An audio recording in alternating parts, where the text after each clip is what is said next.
All right, her Christian Pulisic. Is it something, nothing, or everything? His comments as far as a potential move this summer away from Chelsea.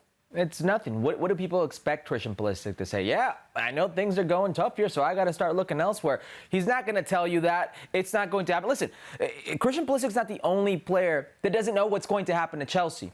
Chelsea players don't know what's going to happen to Chelsea. Thomas Tuchel doesn't know what's going to happen to Chelsea.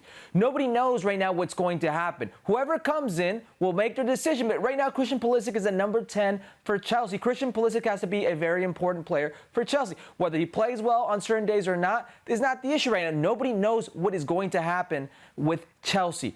And Christian Pulisic, what's he going to say?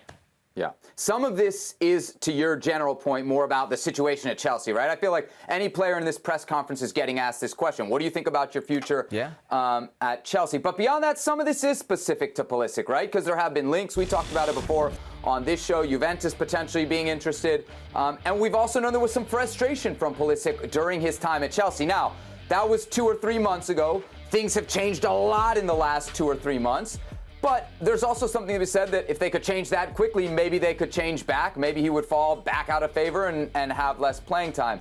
My thought here is, Herc, if he is going to get sold, it kind of probably does have to be this summer, right? Because his contract is till 2024. And if we're going to put an extension off to the side, at least for a second, if you wait until next summer and you're Chelsea, you're basically putting it in Christian Pulisic's hands, right? You're like, hey, if you want to be a free agent, and what that really means to the players, get paid way more, then all you got to do is wait a year. You also tell that to the other clubs that might be interested. Hey, we don't have to pay 50 or 100 million for him now in 23 when we could just wait until 24 when he's out of contract. If Chelsea really want to make some money off him, it kind of has to be this summer, right, Herc? Yeah, especially this Chelsea. The old Chelsea, the way they were operating, when they let De Bruyne go, they let players like Mo Salah go, they let Lukaku go, they would have just let him go.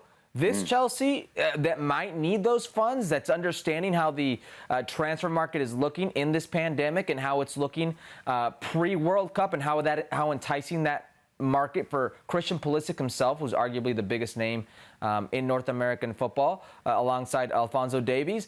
It does seem like a very enticing play for a lot of teams. I just don't know. I mean, he was sold for $75 million. How much more can you possibly get for him? What would be the price? Who would be willing to step up? Yeah, who knows? We're talking about major bucks there. Well, thank you very much for watching ESPN on YouTube. For more sports highlights and analysis, be sure to download the ESPN app. And for live streaming, premium content, and let's not forget as well, ESPN FC 7 days a week. Subscribe to ESPN Plus.